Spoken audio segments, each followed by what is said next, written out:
So നമുക്ക് വരാൻ സാധ്യതയുള്ള ഏറ്റവും പ്രധാനപ്പെട്ട മിസ്റ്റേക്ക് എന്ന് പറയുന്നത് വെയിറ്റിംഗ് ഫോർ നോട്ടിഫിക്കേഷൻ. നമ്മുടെ പ്രിപ്പറേഷൻ എന്ന് പറയുന്നത് നോട്ടിഫിക്കേഷന് വേണ്ടിയിട്ട് നമ്മൾ ഒരു കോമ്പറ്റേറ്റീവ് എക്സാം എന്ന് പറയുമ്പോൾ ഓരോ മാർക്കും വാല്യുബിൾ ആണ്. നിങ്ങൾ CBT 1-നുള്ള പ്രാധാന്യം എന്താ നിങ്ങൾക്ക് എല്ലാവർക്കും അറിയാം. CBT 1 എക്സാമിൽ ഈക്വൽ പ്രയോറിറ്റിയിൽ നിങ്ങൾ പഠിക്കാൻ ശ്രമിക്കുക. സിലബസിലെ എല്ലാ കാര്യങ്ങളും പഠിച്ചിട്ടേ നിങ്ങൾ എക്സാം ഹാളിൽ പോകാൻ പാടുള്ളൂ. സോ അതായിരിക്കണം നിങ്ങളുടെ നിങ്ങൾ വരുത്താൻ സാധ്യതയുള്ള രണ്ടാമത്തെ മിസ്റ്റേക്ക് എന്ന് പറയുന്നത്. ഹായ് ഓൾ, എല്ലാവർക്കും ഒരിക്കൽ കൂടി എൻട്രിയിലേക്ക് സ്വാഗതം. അപ്പോൾ നമ്മൾ RRB ജെയുടെ പ്രിപ്പറേഷൻ്റെ ടൈമിൽ നിങ്ങൾ വരുത്താൻ സാധ്യതയുള്ള ചില മിസ്റ്റേക്സുകളുണ്ട്. സോ ഇനിയും ഇതുവരെ സ്റ്റാർട്ട് ചെയ്യാത്ത ആളുകളും അതേപോലെ ഓൾറെഡി സ്റ്റാർട്ട് ചെയ്ത ആളുകളും ഇപ്പോൾ വരുത്തിക്കൊണ്ടിരിക്കുന്ന ചില മിസ്റ്റേക്സുകളെ കുറിച്ചാണ് ഞാൻ ഈ ഒരു വീഡിയോയിൽ ചെയ്യുന്നത്. സോ ഈ ഒരു മിസ്റ്റേക്സുകൾ നിങ്ങൾ എന്ത് ചെയ്യാൻ ശ്രമിക്കുക, റെക്ടിഫൈ ചെയ്യാൻ ശ്രമിക്കുക. ഈ ഒരു മിസ്റ്റേക്സ് ഒഴിവാക്കിക്കൊണ്ട് അല്ലെങ്കിൽ ഇതിൻ്റെ ഒരു സൊല്യൂഷൻ കൃത്യമായിട്ട് നിങ്ങൾ മനസ്സിലാക്കിയിട്ട് അതിനനുസരിച്ച് നിങ്ങളുടെ പ്രിപ്പറേഷൻ പ്ലാൻ നിങ്ങൾ എന്ത് ചെയ്യുക, ഒന്ന് അപ്ഗ്രേഡ് ചെയ്യുക. ഓക്കെ, എന്തൊക്കെയാണ് ഇത്? ഞാൻ RRB ജെ പ്രിപ്പറേഷൻ ടൈമിൽ ഞാൻ എൻ്റെ സുഹൃത്തുക്കളുടെ ഭാഗത്തു നിന്നൊക്കെ കണ്ടിട്ടുള്ള മിസ്റ്റേക്സുകളാണ് ഞാൻ നിങ്ങൾക്ക് മുമ്പിൽ ഇന്ന് ഷെയർ ചെയ്യുന്നത്. സോ നമുക്ക് വരാൻ സാധ്യതയുള്ള ഏറ്റവും പ്രധാനപ്പെട്ട മിസ്റ്റേക്ക് എന്ന് പറയുന്നത് വെയിറ്റിംഗ് ഫോർ നോട്ടിഫിക്കേഷൻ. നമ്മുടെ പ്രിപ്പറേഷൻ എന്ന് പറയുന്നത് നോട്ടിഫിക്കേഷന് വേണ്ടിയിട്ട് നമ്മൾ വെയിറ്റ് ചെയ്യുക എന്നുള്ളത് തന്നെയാണ് ഈ എക്സാമിനേഷനിലെ ഏറ്റവും ബിഗ്ഗസ്റ്റ് ആയിട്ടുള്ള മിസ്റ്റേക്കായിട്ട് ഞാൻ പറയുന്നത്. കാരണം നമ്മൾ ഈ ഒരു എക്സാമിനേഷൻ്റെ നോട്ടിഫിക്കേഷൻ എക്സ്പെക്ട് ചെയ്തുകൊണ്ട് പല ആളുകളും ഇനിയും പഠിച്ചു തുടങ്ങാത്ത ആളുകളുണ്ട്.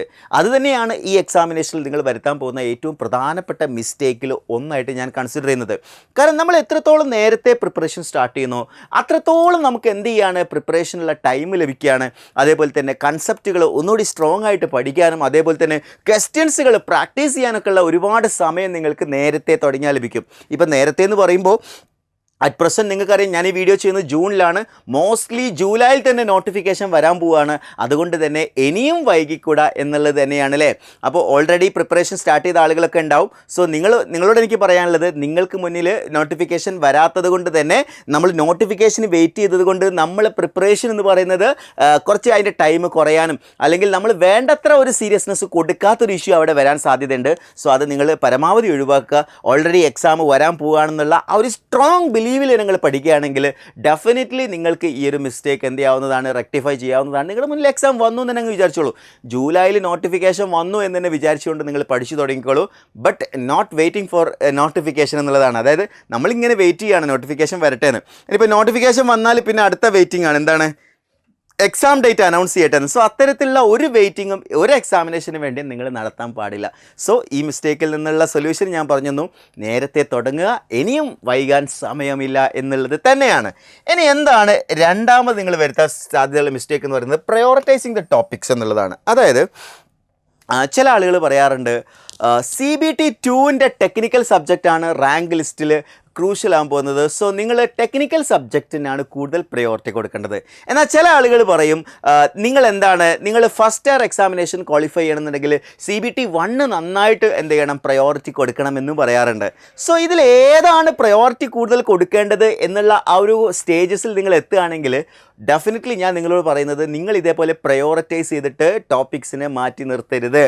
ഈവൻ ദോ ഞാൻ പറയാൻ പോകുന്ന കാര്യം ശ്രദ്ധിച്ചോളൂ, നിങ്ങൾ RRB ജെയുടെ സിലബസിൽ തന്നെയുള്ള ടോപ്പിക്കിനെ തന്നെ നമുക്ക് പ്രയോറിറ്റൈസ് ചെയ്യാം. ഈ ടോപ്പിക്ക് നമുക്ക് വേണ്ട, അല്ലെങ്കിൽ ഈ ടോപ്പിക്ക് പഠിക്കാം. ഈ രീതി ഒരിക്കലും എന്തല്ല ഒരു എക്സാമിനേഷനിലും എന്താ പറയുക, ഒരു ബെസ്റ്റ് സ്ട്രാറ്റജി ആയിട്ട് പറയാൻ പറ്റില്ല.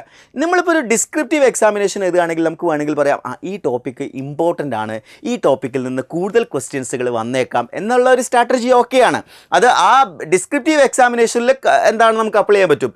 ഒരു കോമ്പറ്റേറ്റീവ് എക്സാം എന്ന് പറയുമ്പോൾ ഓരോ മാർക്കും വാല്യുബിൾ ആണ്. നിങ്ങൾ CBT 1-നുള്ള പ്രാധാന്യം എന്താ നിങ്ങൾക്ക് എല്ലാവർക്കും അറിയാം. CBT 1 എക്സാമിൽ അതൊരു പ്രിലിമിനറി നാച്ചർ ആണെങ്കിൽ പോലും അതിവിടെ ഒരു ഏറ്റവും കൂടുതൽ ആളുകൾ കോമ്പീറ്റ് ചെയ്യുന്നത് പ്രിലിംസിലായിരിക്കും, അതായത് CBT 1-ലായിരിക്കും. സോ CBT 1-ൽ അത്രയും അധികം ആളുകൾ ഫിൽട്ടർ ചെയ്യുന്ന എക്സാമിനേഷനിൽ നമ്മൾ വേണ്ടത്ര പ്രയോറിറ്റി കൊടുത്തില്ലെങ്കിൽ പിന്നെ നമ്മൾ എത്ര പ്രയോറിറ്റി സെക്കൻഡ് ടയറിലുള്ള CBT 2-ലുള്ള സബ്ജക്റ്റ് കൊടുത്തിട്ട് കാര്യമില്ല. കാരണം ടയർ 1 ക്വാളിഫൈ ചെയ്തെങ്കിൽ മാത്രമേ ടയർ 2-ലേക്ക് പോകുള്ളൂ. അവിടെ ഏറ്റവും പ്രധാനപ്പെട്ട ഒരു ഘടകം കൂടി നിങ്ങൾ കൺസിഡർ ചെയ്യണം.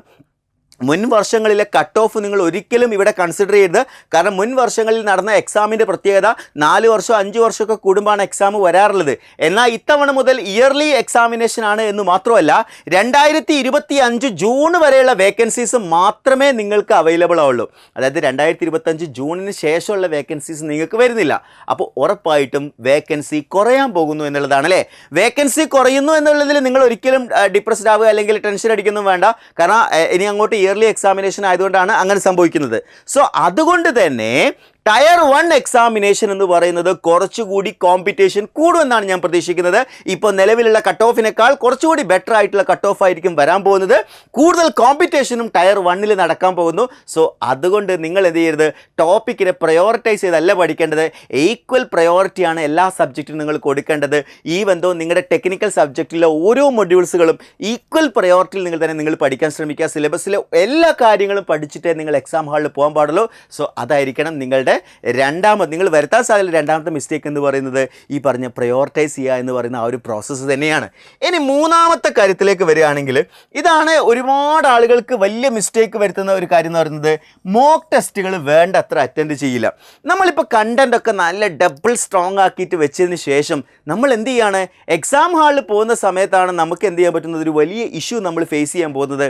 നമ്മൾ എക്സാം അറ്റൻഡ് ചെയ്യുന്ന സമയത്ത് വേണ്ടത്ര ക്വസ്റ്റ്യൻസുകൾ നമുക്ക് അറ്റൻഡ് ചെയ്യാൻ പറ്റുന്നില്ല, അല്ലെങ്കിൽ നമ്മുടെ ആക്യുറസി കുറവാണ് എന്നുള്ളത് നമുക്ക് മനസ്സിലാക്കാൻ പറ്റുക, അല്ലെങ്കിൽ നമ്മൾ കൂടുതൽ എക്സാമിൽ കൂടുതൽ പാനിക് ആവുന്ന സിറ്റുവേഷൻ ഉണ്ടാവും. സോ ഇതെങ്ങനെ അവോയ്ഡ് ചെയ്യാമെന്ന് ചോദിച്ചു കഴിഞ്ഞാൽ അതിനെല്ലാത്തിനും കൂടി ഒരൊറ്റ സൊല്യൂഷനുള്ളൂ, മോക്ക് ടെസ്റ്റ് എന്ന് പറയുന്നത്. മോക്ക് ടെസ്റ്റിലൂടെ നിങ്ങൾക്കൊരു എക്സാമിനേഷനിൽ നിങ്ങൾക്ക് വരാൻ സാധ്യതയുള്ള എല്ലാ പ്രശ്നങ്ങളെയും ഐഡൻറ്റിഫൈ ചെയ്യാം. ഒന്ന്, നിങ്ങളുടെ സ്ട്രെങ്ത്തും വീക്ക്നെസ്സും ഐഡൻറ്റിഫൈ ചെയ്യാൻ ഉപയോഗിക്കാം. രണ്ടാമത്, നിങ്ങൾക്ക് ടൈം മാനേജ്മെൻറ്റ് കൃത്യമായിട്ട് ആ ഒരു ടൈം ലിമിറ്റിനുള്ളിൽ നിന്നുകൊണ്ട് 2 അവേഴ്സിൻ്റെ എക്സാം 2 അവേഴ്സിൽ തന്നെ കംപ്ലീറ്റ് ചെയ്യാനുള്ള ആ ഒരു ടൈം മാനേജ്മെൻറ്റ് നിങ്ങൾക്ക് ചെയ്യാൻ പറ്റും. ആക്യുറസി ഇമ്പ്രൂവ് ചെയ്യാൻ പറ്റും. നിങ്ങൾക്ക് ചില കാര്യങ്ങൾ, പുതിയ ഐഡിയാസുകൾ, ഫോർ എക്സാമ്പിൾ നിങ്ങൾ മോക്ക് ടെസ്റ്റുകൾ അറ്റൻഡ് ചെയ്യുമ്പോൾ കിട്ടുന്ന ചില സ്കിൽസ് ഉണ്ട്. ഫോർ എക്സാമ്പിൾ ഓപ്ഷൻസ് എലിമിനേറ്റ് ചെയ്ത് പഠിക്കുക, ഓപ്ഷൻസിൽ നിന്ന് ആൻസറിലേക്ക് എത്തുന്ന രീതി, അങ്ങനെയൊക്കെയുള്ള പുതിയ സ്കിൽസുകൾ നിങ്ങൾക്ക് എക്സ്പെരിമെൻറ്റ് ചെയ്യാൻ പറ്റും. അത്തരത്തിലുള്ള ഒരുപാട് പോസിറ്റീവായിട്ടുള്ള കാര്യങ്ങൾ നിങ്ങൾക്ക് എവിടെ ചെയ്യാൻ പറ്റും, മോക്ക് ടെസ്റ്റിലൂടെ കഴിയും. ഈ മോക്ക് ടെസ്റ്റ് അറ്റൻഡ് ചെയ്യാതെ നേരെ പോയി എക്സാം ഹാളിൽ പോകുന്നത് ശരിക്കൊരു മണ്ടത്തരം തന്നെയാണ്.